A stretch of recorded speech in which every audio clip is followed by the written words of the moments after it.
Tom Clark's 6M podcast is a Boink Studios production. And now, on with the show.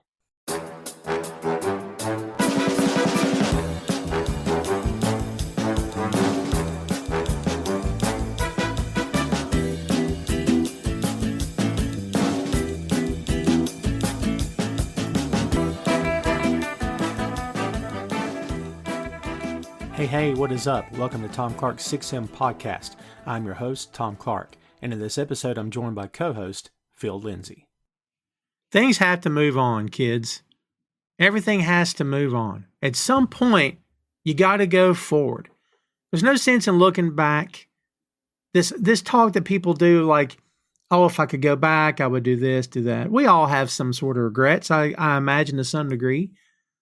But, you know, this stuff, it's not just your life, man. It stretches into other parts of your existence as well. Like, man, if I could go back and experience something again, right? If I could go back and enjoy something again for the first time, you know, whatever that is, whether it's a favorite food or a book or the first time you saw a movie or the first time you saw your favorite band live in a concert, whatever that is, I got news for you, kids. Until they invent the Wayback Machine, you got nothing, all right? And as soon as I come up with something, I'll share it with you. But I don't have one right now that you know of. So I can't time travel either. All you've got is today and what's to come, if you're lucky, right? Things have to move forward. That's why when people get bent out of shape, that Captain America is no longer a white guy, I don't know what to tell you. But here's the difference in that. That's no longer a situation of we don't want to move forward. That's a situation of racist white dudes, all right? That's what that is. And yes, today we're talking about Captain America, Brave New World. I'm not going to spend the whole show bashing racist people, although it's fun, and they sure deserve it. But I kind of had to throw that in there, because there's a lot of people complaining right now about this movie. What did they have to change it for? Because Chris Evans isn't getting any younger. None of us are. And if and when we see Evans back in that suit, it's going to mean something. It's not going to be a part 4 to the Captain America series. I'm sorry, it's just not going to be, okay? If we see him back in that suit, it's going to be because he's standing opposite of RDJ as Dr. Doom, perhaps. We'll see. I don't know where it goes. Who knows? Who can tell? But we are going to discuss the movie today. We're going to review it. We're going to do our due diligence. And if you're picking up on my tone, that's a good thing. I don't hate this movie, but this movie's got some issues. And I, for one, am a big Anthony Mackie fan. We're going to talk about that.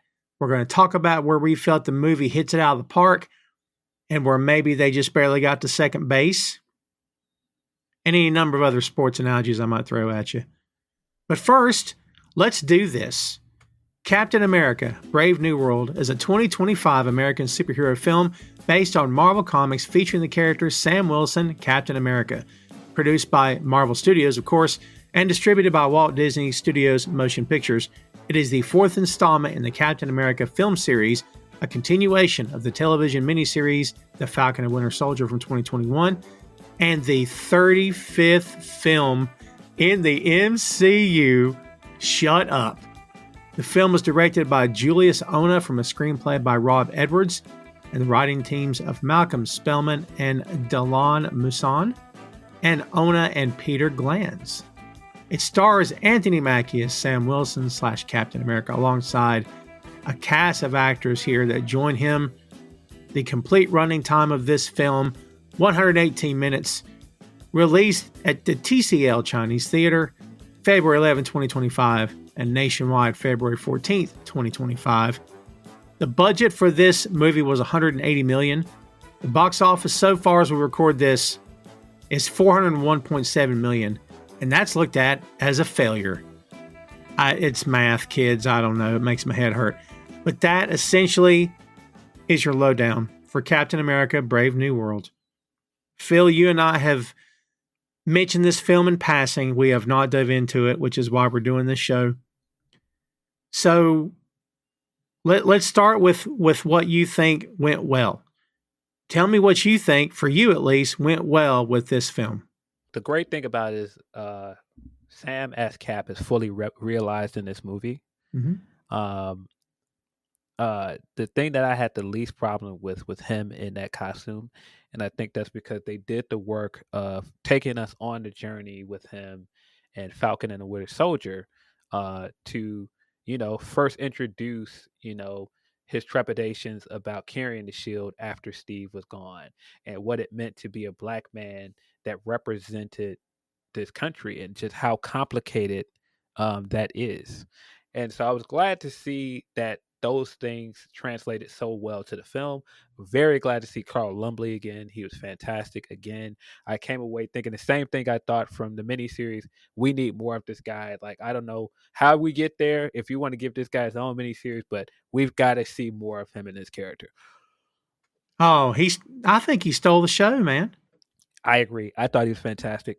I think they did such a great job of, like I said, not just giving us a fully realized Sam as Captain America, but they showed a lot of what made him different. And they started to tell this story all the way back in Avengers with Sam and Steve of what made him pick Sam.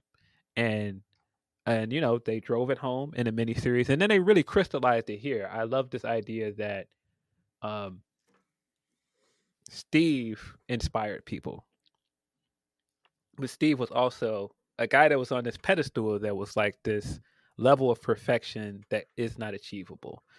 Um, Sam inspired people in a different way. And you saw that a lot in his relationship with Steve and how he gave people something to aspire to be. And I thought that was such a great line in this movie. And it really, really is something that has been brewing all the way since the Avengers movies. Great line. And you and I talked about this, I think, before the movie was released, that in my opinion, and folks take it or leave it, it's fine. In my opinion, just get the shot. Like they made the case in the movie for him not getting it, and it's fine. If he doesn't get it, I understand. I won't lose any sleep over it. But at the same time, he's getting stabbed, he's getting blown up, like all this other stuff. He's getting thrown to the ground. And like, let me ask you a question. Is it too far out of the realm of comparison to mention Batman and say, well, look, Batman's armored. He doesn't have powers. He's just got gadgets. What makes this any different? Like, is that a fair comparison here? I think it's a fair comparison, but they also gave the great line of he has to work twice as hard. And that's definitely something that black people in this country understand. I mean, the very first black president, he had to be the most poised and intelligent black man to ever run for office. He had to be a Harvard law graduate, and he had to have served as a senator and all these other things. He couldn't just show up and be a game show host and win. Yes. And so I think that was something that they also drove home here, that Sam didn't have the serum. He doesn't have the same abilities as Steve or even Bucky, but he's had to work twice as hard to prove that he can carry that shield and that he can lead. And I think by the end of this movie, I felt he was very believable. To have him in his first major motion picture take on a Hulk by himself that's a big obstacle to get past. Big obstacle. And there's superpowered individuals that didn't fare too well next to the Hulk. So, yeah. I mean, again, it's not going to ruin my day if he doesn't get it. I can see the case being made for him not getting it. Totally understand. I'm like you with the suit. I think he's earned the suit. I personally like the blue better than I like the mostly white. I don't know. There's something about that design field. The chest just feels really bulky. Like, can he move in that thing? But that blue, in my opinion, is a much better look. Yeah, I like the first look with the white cow because that's like straight out of the comic. Sure. It's very comic accurate. But he seemed like he wasn't having the most fun trying to move around with that cow. So just making it the goggles with the nanotech helmet, I thought that was a great addition. The way that the suit worked, I mean, the way that he fought with the wings and everything, I thought that also looked great. They did a great job in all the action scenes of making his style of fighting and everything and the way he used the shield different from Steve.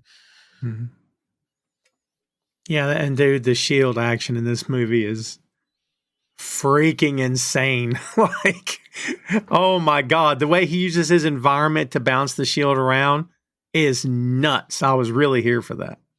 Yeah, and I think that's what I like the most about him not getting the serum is that a lot of this is just him using his ingenuity and him trying to reason with somebody and be who he really is. It isn't him trying to run in there and punch something. His first thought is, okay, how can I solve this? How can I talk to this person? How can I try to talk the Hulk down instead of trying to beat him with brute force? Yeah, that's true.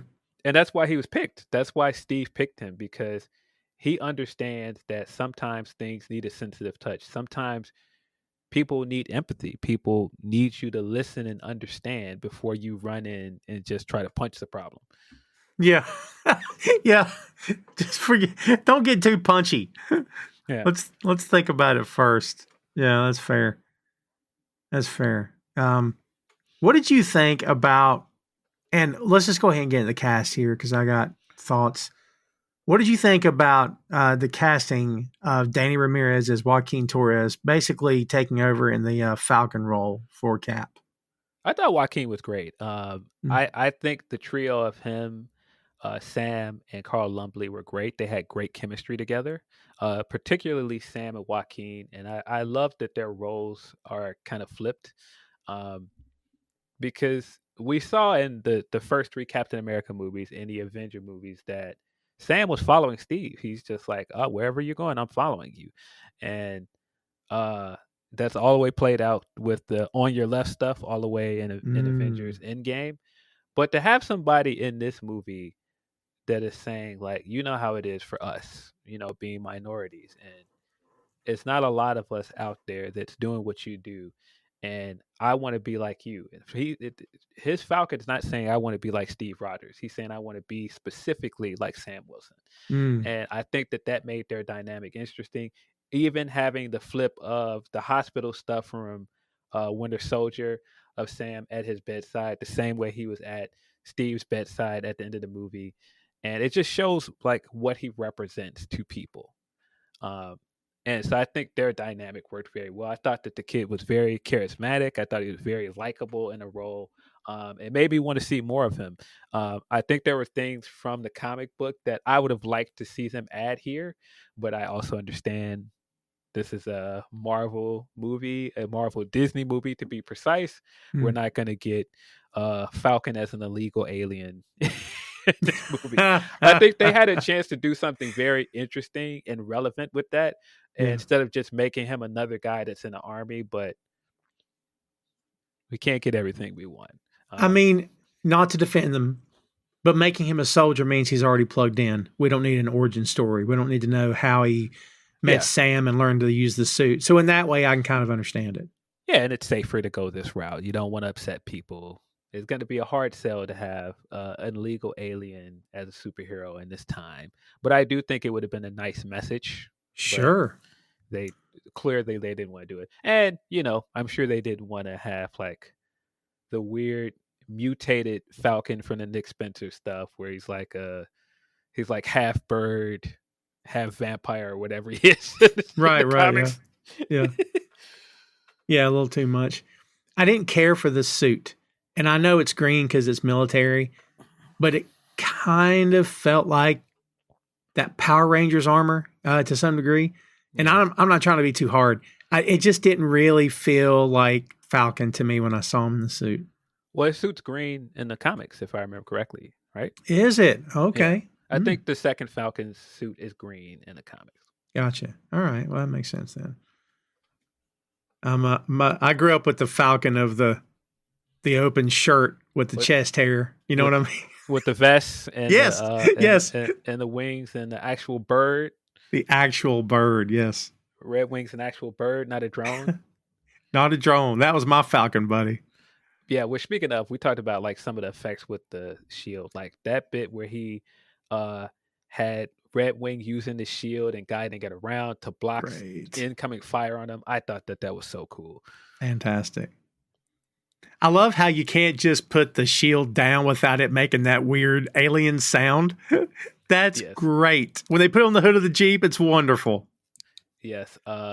Like yeah, just having the shield attached to his armor and things with the magnet, Yeah. and just the way that he uses it with his wings and everything. I thought that was all great. The the vibranium wings and everything, that was cool too. Oh, absorbing the energy, uh, as we saw in the Black Panther film. Um, Man, that was great stuff. I was here for that. Like, and look, to be fair, he needs tech.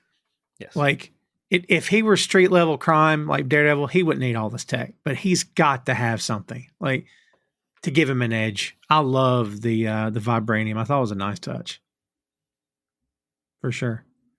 So, talking about the outfits, they look good. Um, I will tell you this in terms of character development. I mean, the costumes progress, and we're past the Falcon and Winter Soldier TV show on Disney Plus.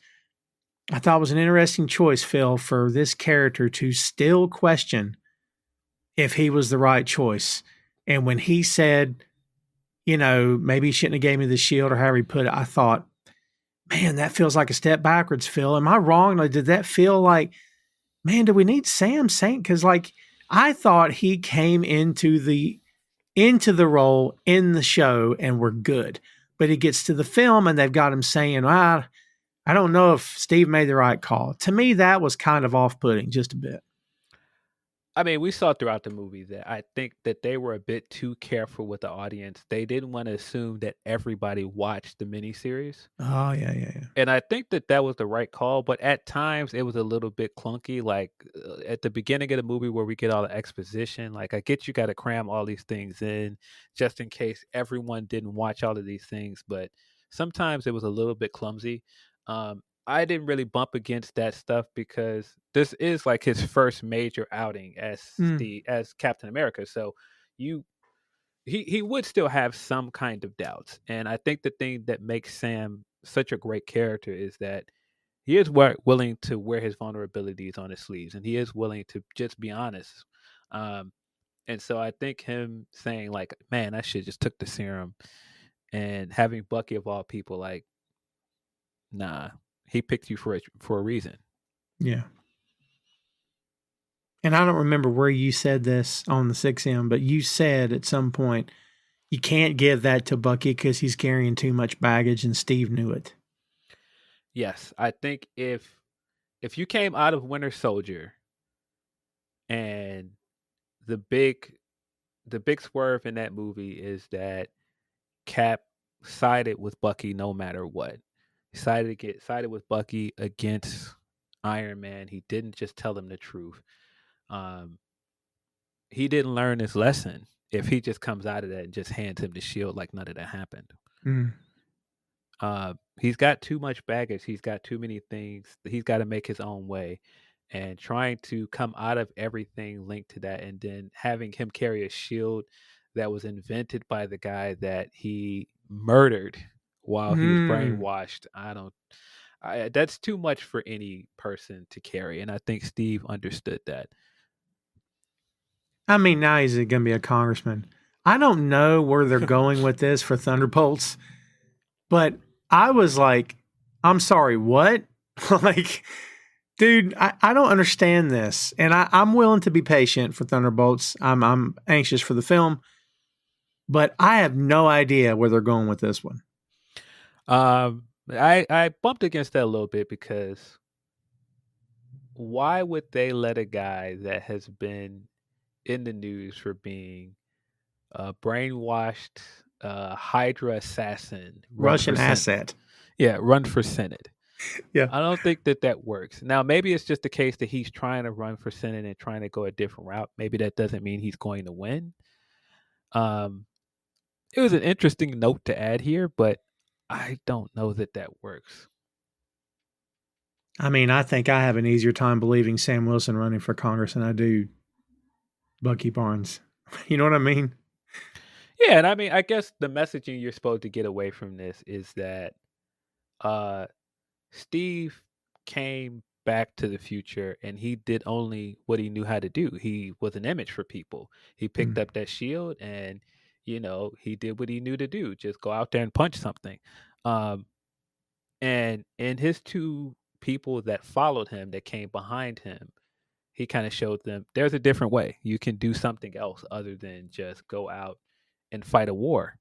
The world's changed. There is no war anymore. You've got to figure out a different way to make a difference. Yeah, I mean, I guess. But then again, we're going to see him using that arm pretty regularly in that Thunderbolts flick, I imagine. Yeah. Yeah. So I don't know. I don't really think Bucky as a congressman works, but I get the messaging behind it. I don't know. A little bit too on the nose. Yeah, totally agree. Boink Studios is the home of Tom Clark's main event, Tom Clark's 6M podcast, and Two Nations Under Ted, a Ted Lasso podcast. Visit the site today for links to every podcast platform, social media, special announcements, and a lot more. Check out the site and bookmark today, boinkstudios.com. Let's talk about Isaiah Bradley, played by Carl Lumley. We need a Red, White, and Truth series. And Yes. the actor that will play him younger is going to be younger, and that's fine. That can be another guy. But I'm thinking Lumley is flashbacking, telling his story, maybe telling it to a reporter during an interview or writing a book. And then that's your series. 6 episodes, we're in, we're out. We get the story. Dude, I think we should all campaign for that. I would love to see that, man. He was, as I said earlier, he stole the show. I want to see, look, give me Carl Lumley in a Captain America suit, Phil. Why didn't I get that in this film? I want it so bad I can't stand it. I think that the entire thing should be him telling his story and doing all the flashbacks. And then by the end of it, we find out he's telling all of these things to Eli. And then at the end of it, he opens a box that's like the triangle shield that he used to carry. Shut up. We just wrote the movie, Phil. Did you hear that, Marvel? We just did your job for you. That's fantastic. You kidding me? I would so be here for that, man. Yes. We got to get to Eli as Patriot eventually. We're Sure. going to get to the Young Avengers stuff. And so I think the idea of him telling Eli all of his backstory and all of this stuff and then agreeing to train him is the move. Mm. What was the line he said, we're here to, you're going to lock up Captain America? He said, well, you already got one Captain America locked up. Yes. Dude. Yeah. Oh. I loved him in this movie. I thought he was great. I loved the idea that Sam would reach out to him to help train him because Steve isn't around to train him. And also just wrapping his arms around Isaiah and saying, I can't do this without you. Yeah. I thought that was great. Like all of the stuff of him feeling like he owes it to him to make sure that his legacy will never be forgotten. It's such a great note here, bringing him to the White House and how that turned out, and having that be a part of his guilt throughout the movie of I brought him here and this is what happened. I thought that was very well executed. Man, he got me a couple times. He got me in the prison when Sam went to see him and he teared up. He got me there. He got me when they chased him down and the soldiers put him on the ground. And he's like, be careful with my suit. And he's crying because it's the suit he got married in. I'm like, oh my God, dude, this movie just started and this actor's already got me. Like, yeah, I thought that was so good. The idea that, because we've seen Steve as Captain America against, he could have easily ran and there was nothing they would have been able to do to stop him.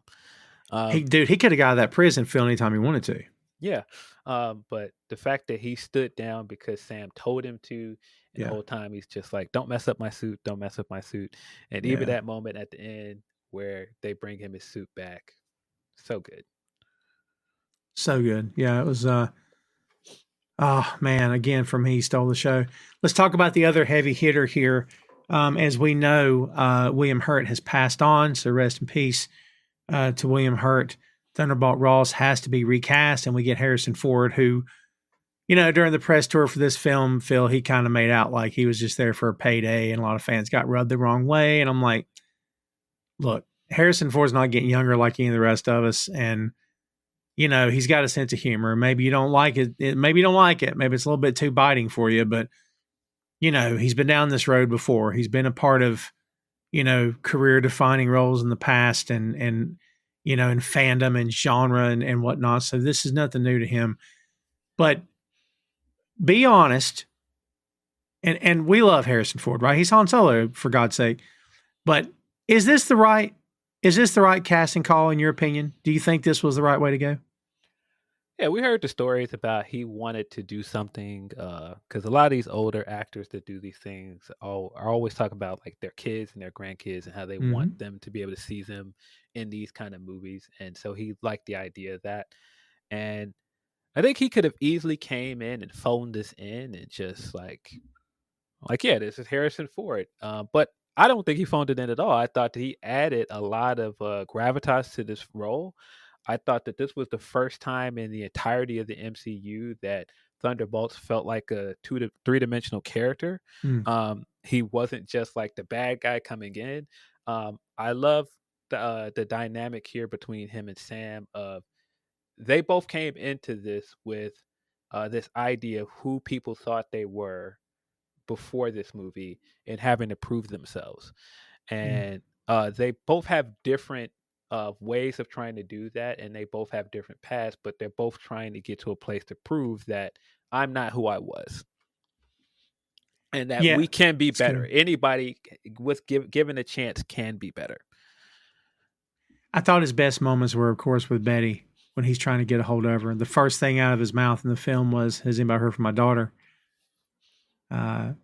Yeah, I thought that was very cool, I have to say. I posed that question to you because I thought he did a great job.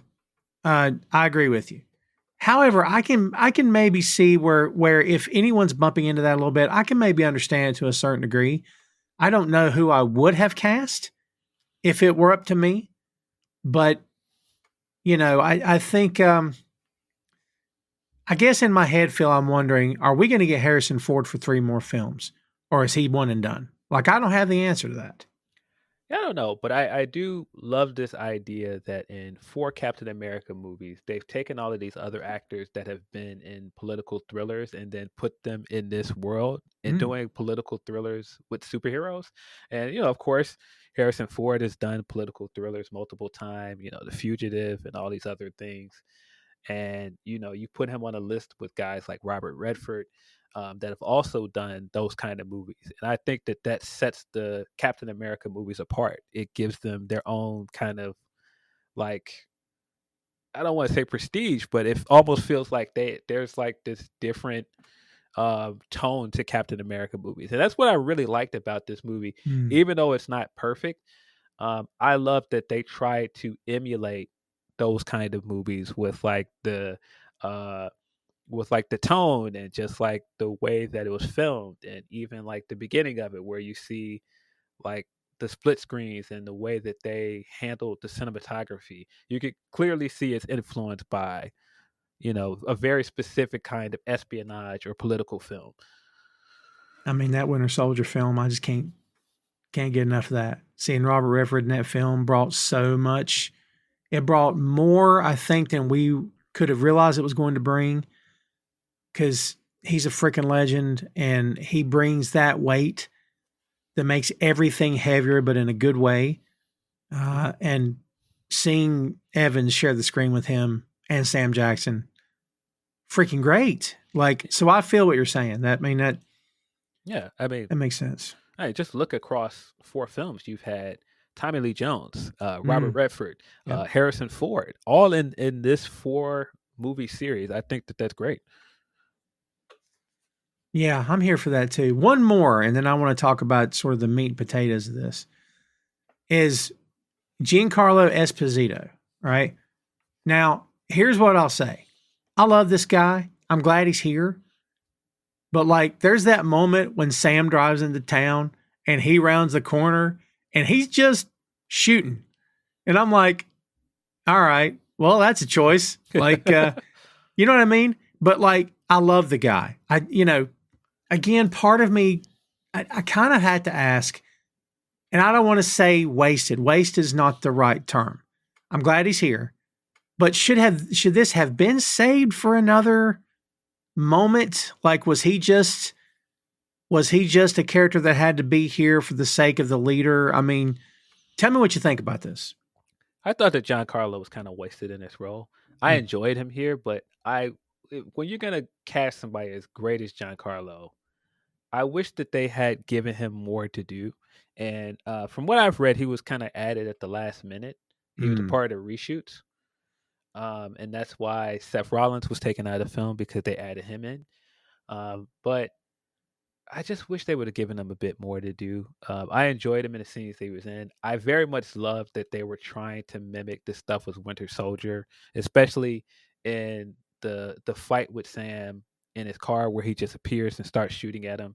That was clearly to mimic the Winter Soldier stuff, and I thought that was smart.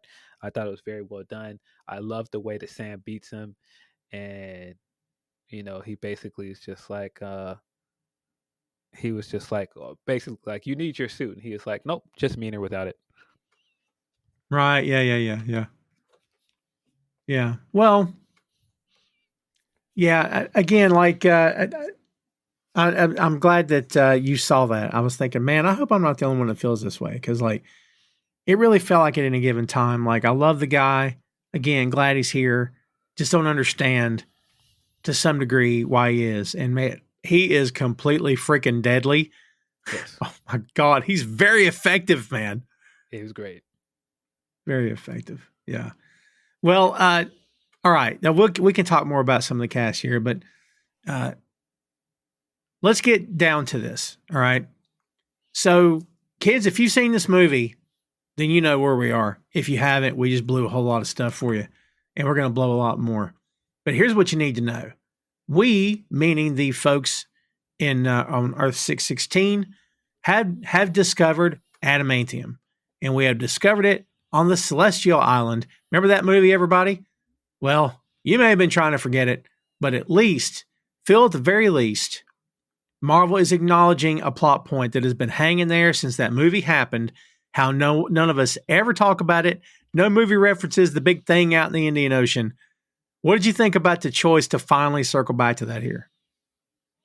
I thought it made sense to use it as this big kind of arms race because they've been doing this throughout the MCU of saying, like, now that you've introduced superheroes and these kind of weapons that Iron Man and Tony Stark can create, of course, all of these other countries are going to get into the arms race because now the world has changed. I've got to figure out how to defend myself. We've got to figure out how to defend not just the earth, but just countries on their own, and how even with like nuclear deterrence, it would always be one country's got to be at the head of that race. Now, of course, we know with history that America has a very complicated history with weapons of mass destruction, to say the least. Mm-hmm. And so I love the idea that they would, of course, want to be the first in trying to figure out what is in Celestial Island, with what is vibranium. They would be the first to try to weaponize that. That also ties to Thunderbolt's history and wanting to be the guy that cracked the super soldier serum. And that's what he was trying to do with the Hulk experiment. But to drive home this idea that he's changed, this idea that, yeah, this is a huge advancement, this is a huge discovery, but he's willing to use that to create a negotiation with Japan and not trying to hoard it, being willing to, reach across the aisle and try to make an agreement with them. And it's just showed how much, it's supposed to show us how much Thunderbolts Ross has changed. Yeah, and speaking of how he's changed, he welcomes Cap, Isaiah, and Danny in the White House and tells him, I want you to help me rebuild the Avengers. 10 minutes later, I don't want your help now. That's off the table. I'm like, what? That's part of the plot, Phil, which, by the way, kids, if you didn't know, we're going to spoil it for you. This movie is like a 17-year-old sequel to that Hulk movie with Edward Norton. So let me use that, Phil, to ask you this. I guess it's fine that we tied back to it. I found myself at one point watching this movie going, Man, we've really tied back to that movie in a big bad way. Do you think it was too much? I could see people not liking it, but I do think that it fits with the theme of Captain America because all the stuff that we learned from the first Hulk movie is that they were attempting to reproduce the super soldier serum and make a replacement for Captain America. This entire movie is about finding a replacement for Captain America. So I love the idea that Sam is coming into this movie and having to face all of the burdens of being Captain America's replacement, but also the consequences of other people trying to create replacements for him. Mm. Now, maybe that story could have been told better. Maybe they didn't have to lean as hard into the Hulk stuff, but I really like that theme. I like the idea of it. But, and by the way, I like that movie. Me too. I'm a big Ed Norton fan. And when he was recast, I was not a Mark Ruffalo fan. Yeah, me neither. Right? But I'm a big Mark Ruffalo fan now. That guy has brought such humanity to the MCU because he's just a regular dude. But like at the time, I'm like, yeah, I'm ride and die with Ed Norton, man. What's going on here? This is crap. But yeah, they reference destroying Harlem, which I think they've referenced somewhere else as well. And all that's fine. I just at any given time, I thought, man, we're really connecting back. And for me, to be honest, where I started to lose it was with Samuel Stearns, and that's Tim Blake Nelson. This is not a statement on the actor. First off, Phil, if you see that headgear that he's wearing, that makeup in real, like this movie's kind of dark when you see him. When you see him in broad daylight, I hate this. And I don't mean he has to have a huge dome like the leader has in the books, but this thing just looks like, I don't know, like somebody popped his head open and just there's stuff hanging out. Like, I question that. He's fine, but I don't know, dude. In my opinion, I don't know if this is the strongest villain we could have went with. What's your take on that? Yeah, I think they waited so long to give us the leader. When they teased it in the Hulk movie, that was exciting then, but they waited so long to actually have it materialize. That it just kind of floundered once we actually got to it because the excitement was gone, the buzz around it was gone. And then, of course, the way he looks is not great. I get the look they were going for. Is again, they're trying to go for this like time period where that was the kind of the stuff that they were doing with sci-fi slash political body snatcher type stuff. I get it. I don't think that it worked as well. We saw him in the dark for the first time, and he had the one glowing eye. I thought he looked great, but then once he was in the light with like the exposed brain and stuff, I was like, I think if he had like kept the hat on, like the top hat the entire time, I think he would have been fine. But I get they're trying to go with this like Langstrom look, like Invincible did with like the exposed brain and stuff. But I think if the coloring of his skin was a bit better, I think that would have helped. But it felt like they were trying to do this mix between like Langstrom and like what the Abomination design was from the Incredible Hulk movie. And I don't think it looked great. But I was fine with him in the role. I don't think he was bad here. His plan has some holes in it. There's some holes there, but I thought overall just the idea that all of Ross's mechanizations ended up being his undoing was great as well. This guy, like all of his wrongdoings, ended up coming to the surface, and once they're out, there was nothing he could do to put all of these things back in a bottle. Yeah, again, there was just a lot of moments here where I'm like, yeah, I guess. Like, look, Phil, your villain is either going to be punchy kicky like you are, or he's going to be the smart guy. Yeah. And like, that's really your only two choices, man. And they went with the smart guy, and that's fine.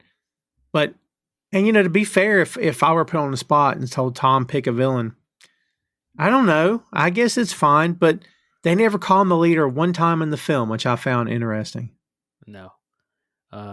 Well, I think with the idea that they were trying to do here, if Sam is a guy that's willing to try to solve his problems without punching it, putting him Mhm. in there with a guy that uses his brawn, that makes sense. And then also putting him up against a Hulk, and he can't physically overpower Hulk. He's just got to figure out how to reach him, and I think that that also worked. Um, and I mean, like also having a character that um uses logic and uses probability. I thought that that was cool. I thought like some of his dialogue worked with that. I just don't feel like they really did the leader justice other than that, though. Yeah, just in my opinion, it just felt like it was. And, you know, you mentioned the reshoots. Very obvious when they're in the cherry blossoms where the trees are, and it's obvious that Anthony Mackie's not there. Yeah, he's That in front of a green screen. yes, they filmed it somewhere else, and I'm like, all right, this sucks. And I don't know. Let's have the Red Hulk fight Cap. I mean, okay, I don't know why, but I don't know. To me, that was a bit awkward because I didn't really get. I don't know, but to be fair, the Hulk practically almost killed Black Widow, Hmm. and had no animosity toward her whatsoever. So yeah, I guess. And I mean, of course, it's two different Hulks. I mean, you know, we mentioned, and let's talk about adamantium because I want to get back to that. So we've known Phil since you know Fox went under and Marvel got all this IP back. That eventually we're going to see the X-Men. It's coming.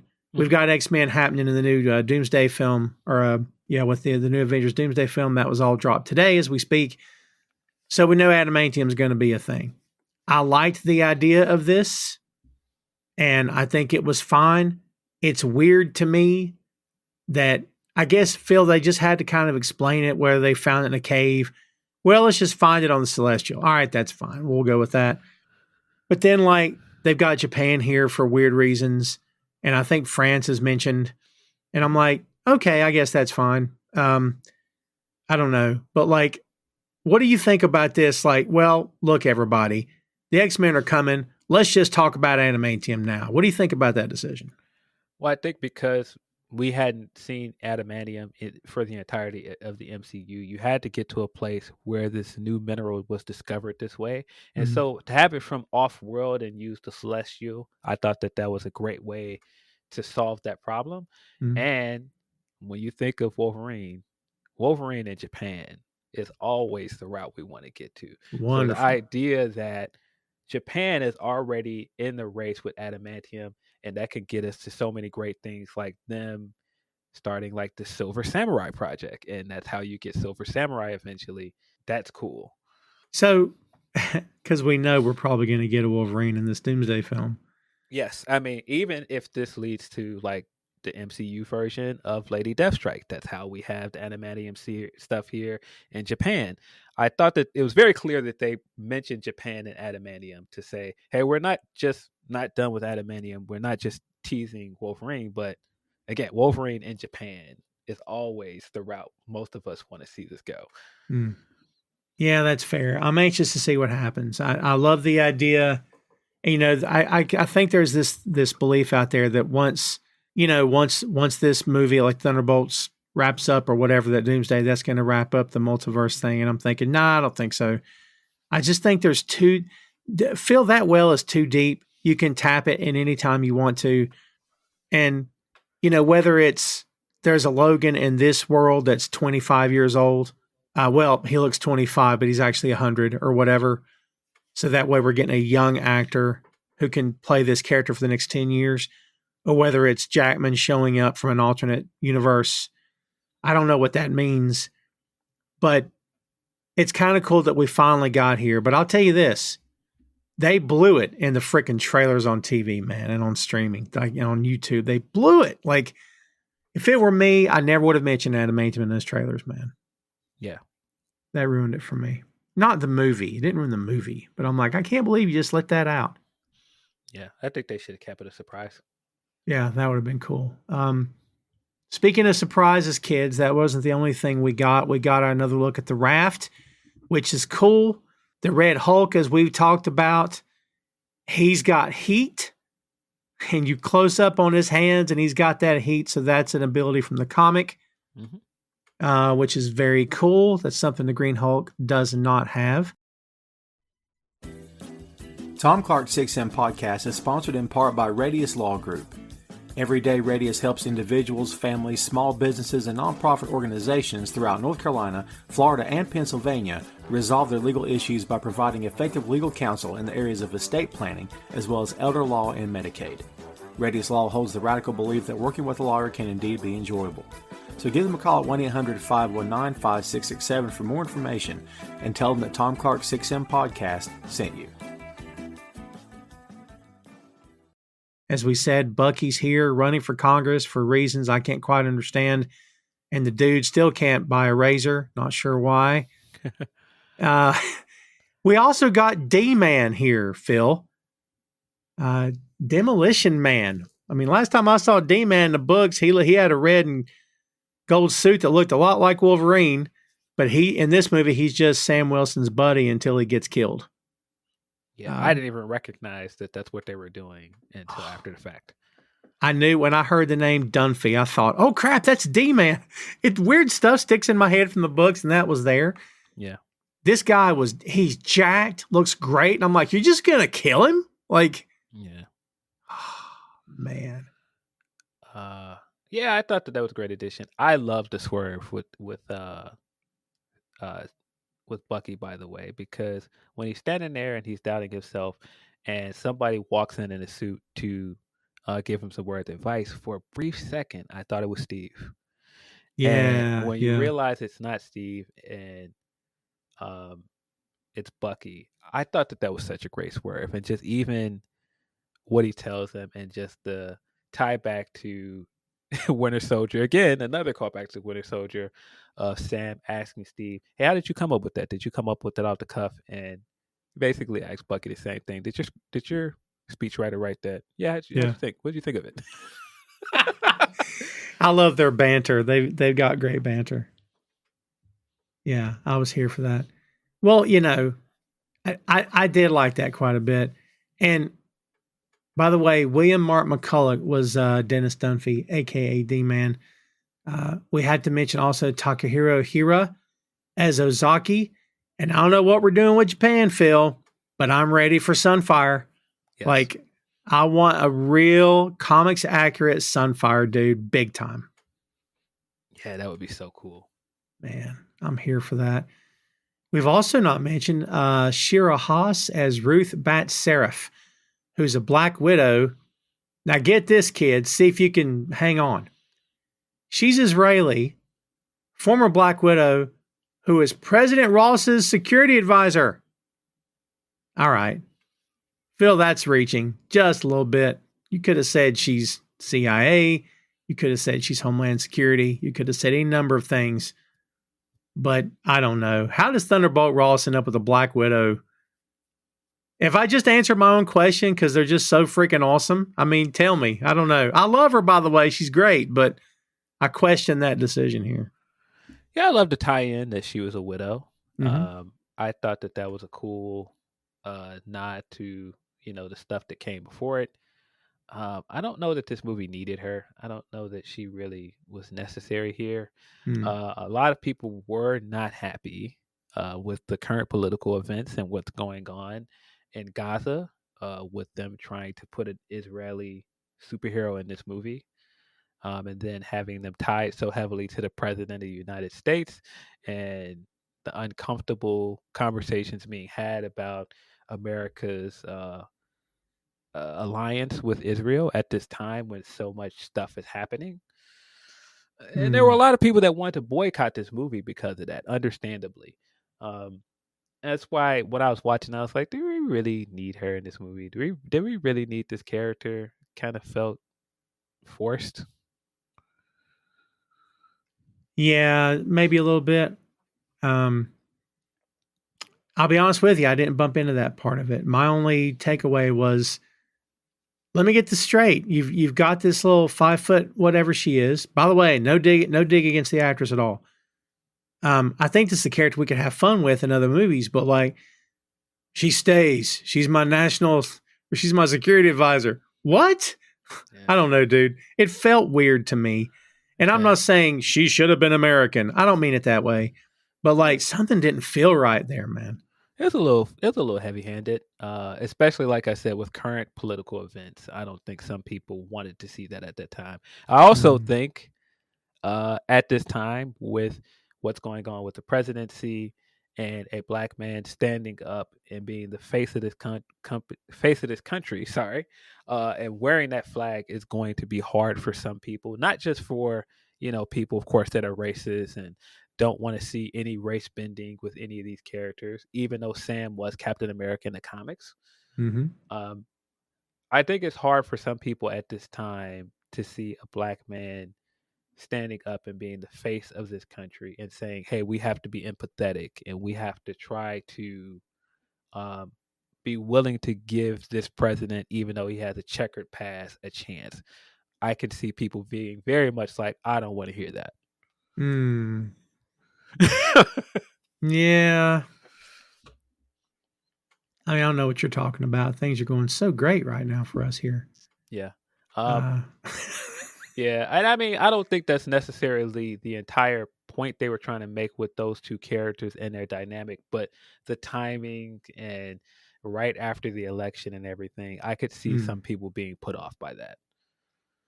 I can't really argue that. I mean, that makes a lot of sense. We've only got two folks left here that we really haven't talked about. We've got Zoshi Rockmore, who is Sam's inside man, so to speak. And I'll be honest with you. The moment I saw her, I thought, ooh, who's she? Layla Taylor. Is she in the books, by the way? Not that I know of. It's not ringing a bell for me, but if you're talking about the past 10 years or so, I'm not a religious comic book reader, so I don't know what's happening, but Yeah. I thought she was good in the role. I thought yeah, she me was a nice too. addition. Yeah. Every time a character pops up in a Marvel film, I'm like, ooh, who's this? Because I'm like, there's so many people for them to draw from. I'm always waiting for them to tie it back to somebody else. But yeah, we'll see. I feel like she's probably going to come back around at some point. And then also we get the returning Betty Ross, played by Liv Tyler, who shows up for 5 minutes and that's it, which that's fine. I mean, I don't know how far down the road we're going to go with this. Do you think we get to a point, Phil, where we see Ruffalo and Tyler on screen together? I'm not sure. I was surprised we didn't see Ruffalo at all in this movie, and it has such heavy ties to Hulk. Yes. I mean, we didn't even see She-Hulk, like no ties to any of those characters. That was interesting. But I thought the surprise of getting Liv Tyler at the end was great. Because it felt earned. Mm. And just doing that flip of Thunder Ross looking at Sam in the cell and having it flipped this time with Thunderbolt Ross in the cell and Sam not coming there to taunt him, actually being there to comfort him. Mm. Yeah. Yeah. But that just continues to drive home this point with Sam that he's willing to be empathetic. Is it too much? No, because I think that this world is sadly missing a lot of people that are willing to be empathetic, and I think in a lot of what's going on politically, a lot of what's going on with social climate right now, this country definitely could use more empathy. Mm. Yeah, can't argue with that. So to answer the question, one must only go to another tab. Layla Taylor was a longtime romantic interest and confidant to Sam Wilson in Captain America and the Falcon in June 1971. Aha, that's why. There I you figured go. that's what they were building her up to be, a love interest. Yeah, which that works. For sure. The director, Julius Ona, by the way, for the Cherry Trees, which I thoroughly enjoyed that. Supposedly had vivid memories of the cherry blossoms from having lived near D.C. as a child. To him, they align with the film's themes of empathy since they were historically gifted from Japan as a sign of friendship. So that's well done. Great connection there. So I was here for that. We know that Sam comments on Ross's new look, which in the movie, it's because he shaved his mustache. But we know it means, hey, wait a minute, you're a different actor. Which, we got that with RDJ and Don Cheadle in Iron Man 2 in the courtroom when he says, didn't expect to see you here. And Cheadle says, don't even start with me. Yes. Because we know he replaced someone else. I love that he gave an end story reason why he shaved the mustache. Because he's like, they told me lose the mustache or, you don't work. You don't fit here. Yeah, you lose the election. Yeah. By the way, I was here for that flashback where he's kicking the podium over. That was great. Yeah, I like that as well. Great. Yeah. I thoroughly enjoyed that. Yeah, I mean, I like that we finally got the Red Hulk. Don't know if it should have been here. And if you don't do it here, don't know what else you do. I don't have a lot of great ideas here in terms of here's what we could have done. I'm glad we got a Red Hulk. I would hate it if we never saw Red Hulk again. But he's in the raft, locked up for his own protection and for the protection of everybody else. He has stepped down from being president. We don't know who the president is now in the MCU, Phil, but that could come back around. Wonder who his VP was. Dude, yeah, you got Thunderbolt Ross as president. You got Wilson Fisk as mayor of New York. I don't know what's next. What is next? My God. Vice President's Ultron, I guess. I don't know. But, oy vey. Yeah, I mean, I think that, of course, obviously, with current events, it's much more believable that Thunderbolt Ross can be elected in a time of crisis right after the scare with the Skrulls. And the same thing with Fisk. It's a lot more believable that a corrupt mob boss could end up winning an election. Mm-hmm. But for them to flip that on its head to get you coming into the movie of thinking, oh, Ross is going to be the bad guy because we've only seen him be power hungry and, reckless for the entirety of the MCU. This guy gave us the Soviet Accords and we saw him trying to harvest the Hulk's blood at one point. My. Yeah. So I think coming into this movie, you already have this idea that he's going to be one way, and thanks to great performance from Harrison Ford and the skeleton of a pretty good script, we got so much more from this character here. Yeah, that's fair. Yeah. By the way, here's something else that we can talk about. The song that triggered everybody to suddenly going nuts is a song called Mr. Blue by the Fleetwoods. And by the way, if we remember that other Hulk film, Bruce Banner and Samuel Stearns communicated with each other in that movie by using the nicknames Mr. Green and Mr. Blue. Yes. Wonderful. I thought that was a good touch. I loved the idea of the sleeper agents and the way that they were triggered. Very much influenced by older espionage films as well. I just think that image of the flashing phone or flashing light being what triggered people, I like that a lot. I don't know if you can explain the science behind that, but I enjoyed it in this movie. It happened pretty quick, didn't it? Whatever that light was pretty awesome because it worked fast. Yeah. I believe it was Buffy where they played the song that was triggering. It was because it was Spike and he played that song from his childhood that traumatized him and he started freaking out and then yeah.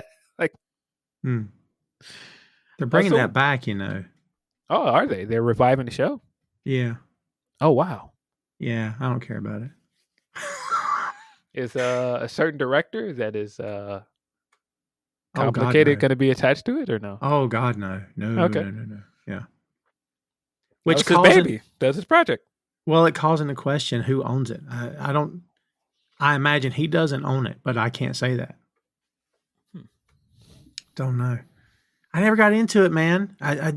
Big fan of the show.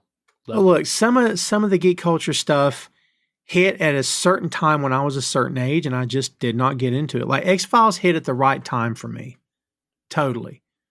But like Buffy did not. Had I been a few years younger, maybe it would have clicked. But yeah, it never clicked with me, man.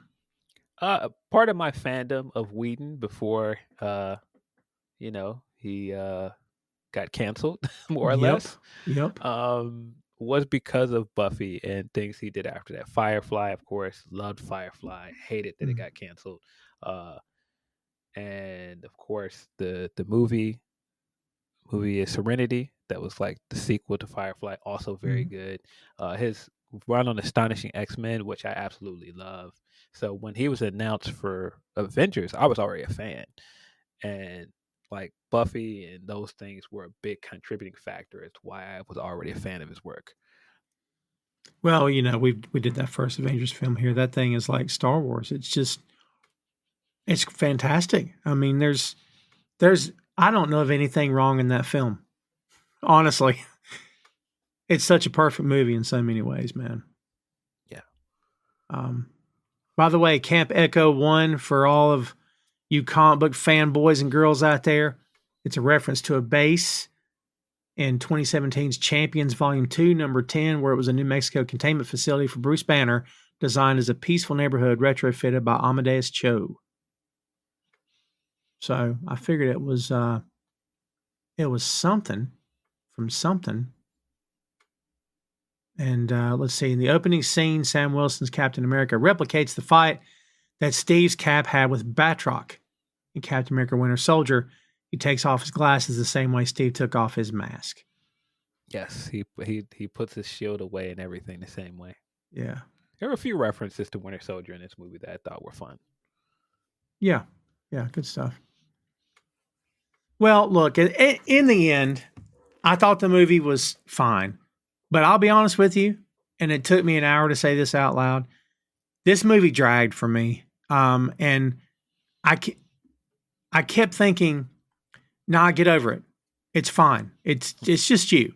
You had a long day. You hadn't slept much last night. Don't sweat it. You're watching this. You love Marvel. It is fine. When I watched it on a second time last night, it was dragging again. And I'm like, yikes. Phil, that's not to say, oh, there should have been more action. I don't know. It's the story, I guess. Maybe we weren't moving as quickly as we could have. I don't know what the answer is. Don't know if anybody else felt that way or not, but there's moments of this film where I'm like, yeah, I'm just sort of waiting for something to happen, maybe. But like we said, this movie's not perfect. We kicked this off with me asking you, what did you like about it? If you can narrow it down to something, what is it that didn't work for you overall? Was there something that kept sticking at you and you're like, was there just a series of events? What did not work for you?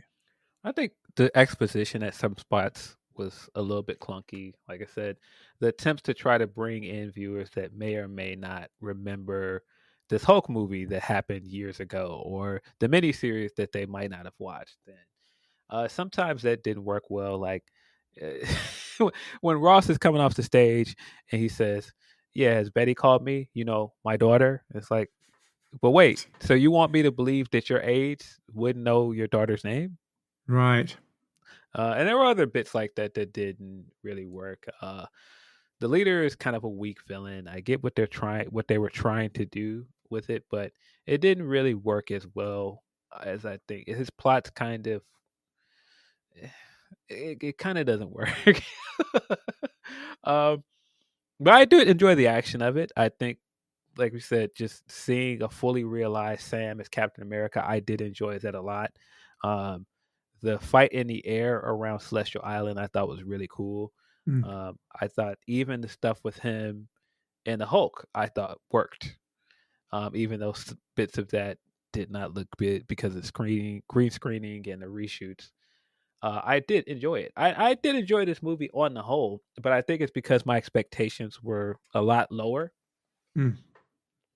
But it is the weakest Captain America movie, and I don't even think that that's that big of a problem. Because the first three Captain America movies are so good. In my opinion, Winter Soldier is potentially the best MCU movie, and then Civil War is also excellent. I'm a big defender of First Avengers as well. So it's been hard to top those three movies, in my opinion. So to say that this is the weakest Captain America movie, it that's a high bar to get over because they've already created such a great standard with that trilogy. I don't think this is a bad movie. It just doesn't quite hit the mark of what we're used to from this trilogy. Yeah. I agree. I agree. And a week before or the week it came out, I I forget where I saw it, but it's like bad reviews, and I'm like, oh God. And I'm one of those guys, man, that like I'm so tired of. Well, they changed gender, they changed color. I don't care.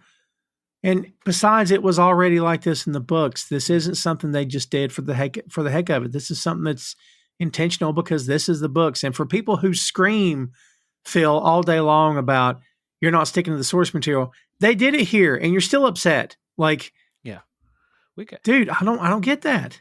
Yeah, I think that the best thing about this is it's not like this is like the first outing of Captain America and they just put Sam in the suit just for the sake of doing it.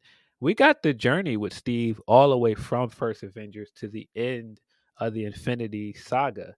And he chose Sam. He gave him the shield. And so we have that story. We've have that story, and we've had so many movies where we got Steve and he was great. And so to do something different and just give Sam something different and let him progress as a character, that's part of what I think makes this movie enjoyable.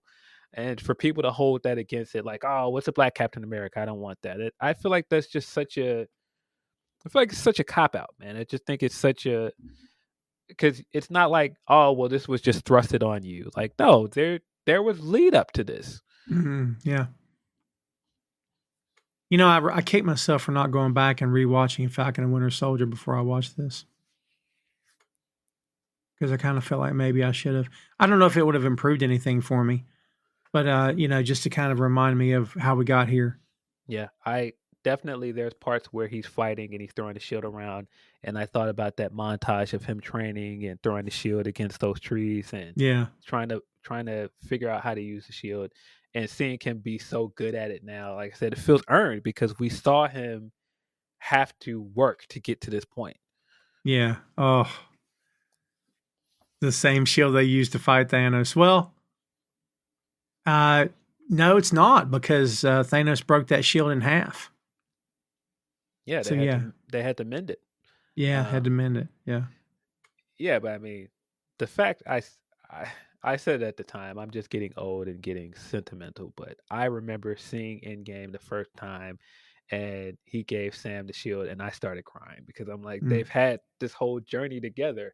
And so what Sam means to Steve and what he believes he should represent for American people, I think that's just such a cool moment. And like I said, it's such a cop out to get to this movie and go, oh, well, it's just Black Captain America. No, there's a story here. That Mm. there's a continuation of a story. It just kills me because had this movie knocked it out of the park, everything that we know to be true and everything that has been done to get here would have been validated.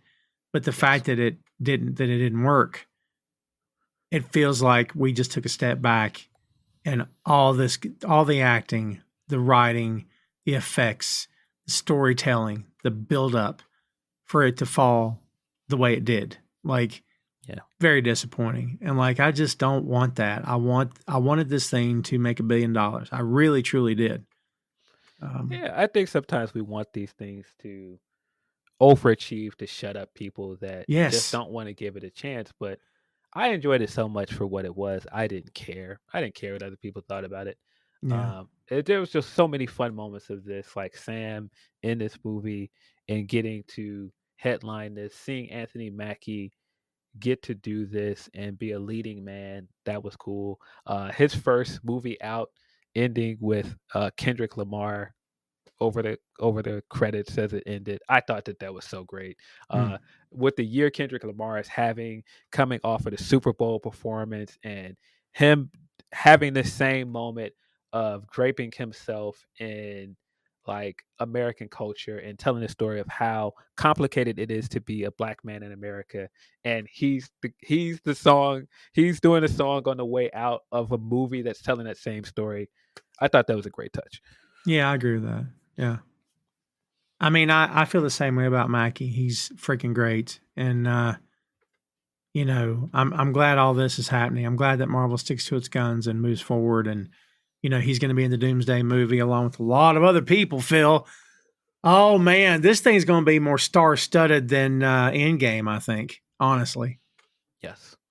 But yeah, even the notion of telling him, I want you to lead the Avengers, and not just I want you to lead the Avengers, I want you to put the team together. And so it's him picking the team and leading it. It's not just him being Captain America anymore. And again, it's just such a big part of this movie of him taking on everything that comes with that shield and everything that Steve did, and seeing how he can handle the weight of all of that. You think we're going to, oh, dude, do you think we're going to get at the end of the Marvel films the cutscene of Sam, as we did with Nick Fury, approaching somebody, asking them to join? I could see that. I do think we're going to see Chris Evans again, and I think they're just saving it for the right time. Yeah. But yeah, I kept waiting at one point throughout this movie to go, okay, there's Steve. But I love that they let Sam just have this first movie on his own. Yes. They didn't have the specter of Steve hovering over it the whole time. And so as soon as you show him, people are going to be like, oh, there he is. No, this is Sam's movie. Right. I agree with that. I didn't want to see Evans here. I don't think that would have been a good move. Yeah. And I think that Chris Evans probably knew that. So even if they probably offered it to him, he probably would have turned it down. I just don't know how you come back. And you know, I respect RDJ coming back as Victor Von Doom. Look, kids, don't know how they're going to play it. Do not take my word for it. I don't have any insider scoop. But Phil, he just has Tony's face. Mm-hmm. I mean, it doesn't mean you got Tony. Like, dude, the way Evans went out as an old man and dancing with Peggy at the end of Endgame, that's Jordan taking that last shot. Yeah. And I just don't know, man. I don't know how you come back from that. Like, would I love to see him jacked up in the suit? Of course I would. But I don't know, man. Part of me is like, let's just leave that alone, dude. We got Captain America now. Let's just move on. I had the idea because as a writer, I'm always thinking these ideas. If people have not noticed, I had the idea of how you bring him back, and it doesn't have to be a great, even like a long extended cameo. We don't need to see him put the suit on again or pick up the shield again. But I love the idea of Sam sitting down in a diner and having coffee, and he's sitting with Isaiah, and he's like, yeah, we're just waiting for one more. And we're thinking it's going to be Joaquin, of course. And it's like, man, he's always late. And then you hear, on your left. Oh, I love that. And then it just cuts to credits. We don't actually see him. Yeah, that'd be fine too. That'd be fine too. Oh, well, look, if we take nothing away from this today, kids, two things. One, if you do it right with Steve, I guess it's fine, even though I still think let's leave it. But number two, Isaiah Bradley needs his own show. Yes, we've got to give this guy a miniseries. I thought that after Falcon and the Winter Soldier, but I thought even more so after this movie. Like, he's so good. Just give him something more to do. He's 73, kids. He's in great shape. Let's go. Let's make this happen. Like, don't wait on this, man. Got to make this happen, dude. Because I don't know if a Mantis revival's coming anytime soon. No. Because, you know, he did that from 94 to 97.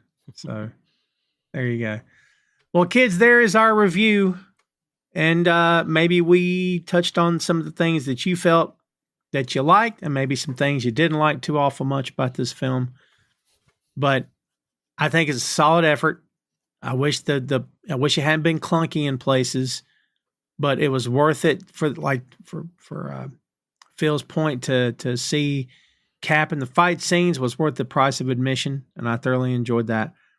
Phil, before we get out of here, let's try to wrap this up. Let's get your last word on Captain America: Brave New World. This is not a perfect movie by any stretch, but I enjoyed it. I liked it a lot for what it was. And that possibly could be that I came into it with lower expectations, but I personally enjoyed it. Yeah, same here. Same here. And, look, kids, the fact is we have 35. When I read that, I about passed out. The 35th movie in the MCU. I don't even know where we didn't even go back to that till now. That is wild. And, we've been here for all of them. And some have been weak. Some have been tremendous. And then there's everything else in between. But man, I'm in the bag for this stuff. We've made that clear. It's just, this is my jam, man. This is comfort food for me, these movies. And they just make me feel good. Like, so when something doesn't quite click, it sucks, but I still take something from it and I still enjoy it overall. So I'm patiently waiting for Thunderbolts. Can't wait for Fantastic Four. Anxious to see what happens with Doomsday. That movie's going to be effing huge. And we'll be here for all of it. And I tell you what, kids, we're going to review all of them because that's kind of what we do here. So stay tuned for that. We'll circle back to the MCU as soon as we can. But for now, that is Captain America: Brave New World. Hey, thanks for listening to the show. Check out our social media on Twitter, Facebook, and Instagram at 6M Podcast. We'll see you next time.